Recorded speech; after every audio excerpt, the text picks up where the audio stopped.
Hello students, आप सभी कैसे हो। मैं उम्मीद करती हूँ कि आप सभी अच्छे होंगे। मैं आपकी हिंदी की अध्यापिका आशा सैनी आज 11वीं कक्षा के पाठ आरोह में विदाई संभाषण लेकर प्रस्तुत हुई हूँ। बच्चों, इस पाठ के जो लेखक हैं वो बाल मुकुंद गुप्त जी हैं। मैं आपको थोड़ा सा बाल मुकुंद गुप्त जी के बारे में बताना चाहती हूँ। उनका जन्म 1865 ग्राम बुढ़ियानी, जिला रोहतक, हरियाणा राज्य में हुआ था।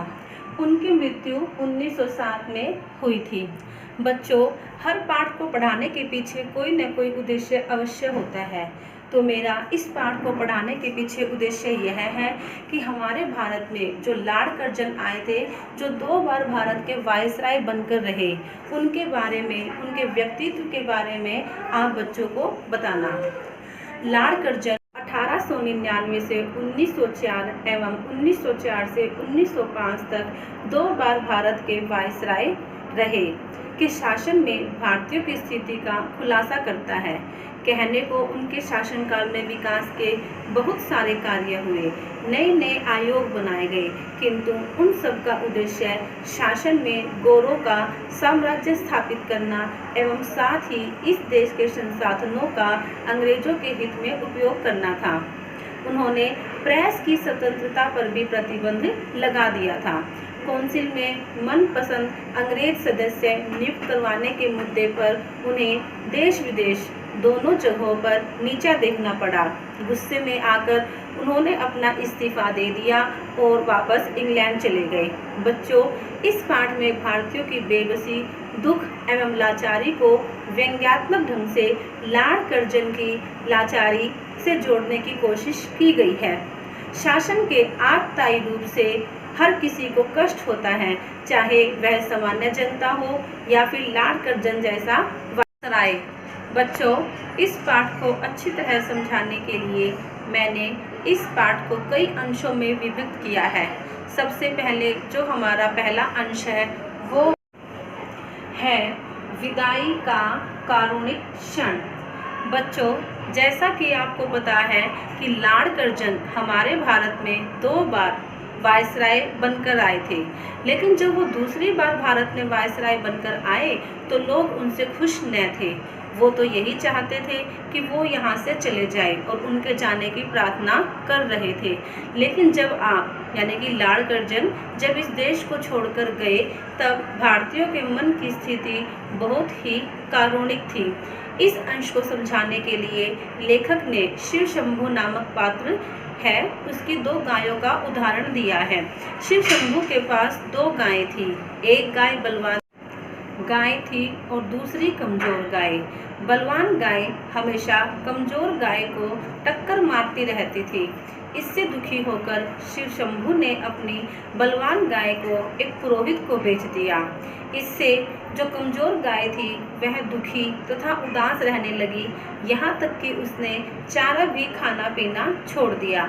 बच्चों, इस उदाहरण के द्वारा लेखक ने यह समझाने की कोशिश की है कि जब पशु पक्षियों के बिछुड़ने के समय उनकी ऐसी मनोदशा होती है तो सोचिए और विचार कीजिए कि जब भारतवासी आपस में बिछड़ते हैं तो उनका कैसा दृश्य होता होगा, उनके मन की दशा कैसी होती होगी। आइए बच्चों, अब हम चलते हैं हमारे दूसरे अंश की ओर, जिसको मैंने नाम दिया है उनके शासन का दुखद अंत। ये तो आप पहले ही जान चुके हैं कि लॉर्ड कर्जन ने भारत के हित के लिए कोई भी कार्य नहीं किया था। उसने जितने भी कार्य किए थे वो सब अंग्रेजों के हित के लिए किए थे। लेखक कहता है कि इस देश में अनेक शासक आए और चले गए, यह परंपरा है। जो आता है उसका जाना भी निश्चित होता है। लॉर्ड कर्जन का शासनकाल दुखों से भरा हुआ था। उसने जो खेल सुखांत समझकर खेलना शुरू किया था वही उसका दुखांत यानी कि दुखों का अंत कर देने वाला बन जाएगा। इसका आभास न तो सामान्य जनता को था और न ही लॉर्ड कर्जन को। लॉर्ड कर्जन जब दूसरी बार भारत में वायसराय बनकर आए तो उनका यह मानना था कि वह इतने कार्य करेंगे कि आने आने वाले शासकों को अपने शासन में कुछ भी न करना पड़ेगा। लेकिन स्थिति बिल्कुल विपरीत हुई। उन्होंने भारतीयों के लिए जो भी कार्य किए वे सब अंग्रेजों के हित के लिए ही थे। उनमें भारतीयों का कोई भी लाभ शामिल नहीं था। आइए बच्चों, अब हम चलते हैं हमारे तीसरे अंश की ओर, जिसका नाम है शान बान एवं उनका निर्मम शासन। लॉर्ड कर्जन की शान सबसे ऊंची थी। उनको ईश्वर के समान दर्जा प्राप्त था। दिल्ली में एडवर्ड के बाद सर्वोच्च स्थान उन्हीं को ही प्राप्त था। उनकी तथा उनकी लेडी की कुर्सी सोने की बनी हुई थी। भारत के बड़े बड़े प्रतिष्ठित व्यक्ति, जमींदार, सभी अफसर सबसे पहले उन्हीं को ही सलाम किया करते थे। आइए बच्चों, अब हम चलते हैं हमारे चौथे अंश की ओर, जिसको मैंने नाम दिया है उनका जिद्दी स्वभाव। भारत में लॉर्ड कर्जन जो वायसराय बनकर आए थे, उनका जो स्वभाव था वह बहुत ही जिद्दी स्वभाव था। उन्होंने भारतीयों की इच्छा के विरुद्ध बंगाल का विभाजन कर दिया। 8 करोड़ जनता उनके सामने हाथ जोड़कर गिड़गिड़ाती रही, लेकिन उन्होंने भारतीयों की इस प्रार्थना पर बिल्कुल भी ध्यान नहीं दिया। अब यहाँ लेखक ने पाठ में केसर और जार नाम के 2 व्यक्तियों का उदाहरण दिया है, जो कभी भी अपनी प्रजा की बात नहीं सुनते थे, लेकिन एक आध बार वो भी कभी कभी प्रजा की बातों पर ध्यान दे दिया करते थे। नादिर शाह एक ऐसा आक्रमणकारी था जिसने दिल्ली में कत्ले आम किया था, लेकिन उसने भी आसिफ जहां के द्वारा प्रार्थना करने पर कत्ले आम को रोक दिया था। परंतु लॉर्ड कर्जन एक ऐसा क्रूर, निर्मम, अत्याचारी शासक था जिसने भारतीयों के गिड़गिड़ाने की प्रार्थना पर बिल्कुल भी ध्यान नहीं दिया और अंततः अपने जिद्दी स्वभाव के कारण बंगाल का विभाजन कर दिया। आइए बच्चों, अब हम चलते हैं हमारे अगले अंश की ओर, जिसका नाम है उदार भारतीय जनमानस। लॉर्ड कर्जन तो यही चाहते थे कि भारत की जो जनता है वो हमेशा अशिक्षित ही रहे। वही अनपढ़ प्रजा नर सुल्तान नाम के एक राजकुमार की महिमा का गीत गाती है। उस राजकुमार ने अपनी स्थिति के दिन नरवरगढ़ नाम के एक राज्य में काटे थे।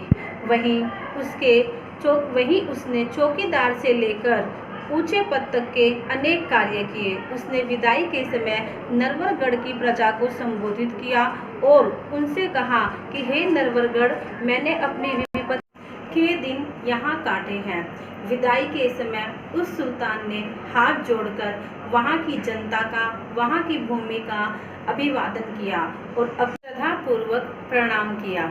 वहाँ की जनता आज तक उस कृतज्ञ राजकुमार के गीत गाती है। आइए बच्चों, अब हम चलते हैं हमारे अगले और अंतिम अंश की ओर, जिसका नाम है लेखक द्वारा कर्जन का विदाई संभाषण। लेखक को लगता है कि अगर लॉर्ड कर्जन अपनी विदाई के समय भारत को संबोधित करते तो वो अपने भाषण में क्या कहते कि मैंने हमेशा तुम्हारा अहित ही सोचा है, मैंने आज तक तुम्हारी भलाई के लिए कोई भी कार्य नहीं किया।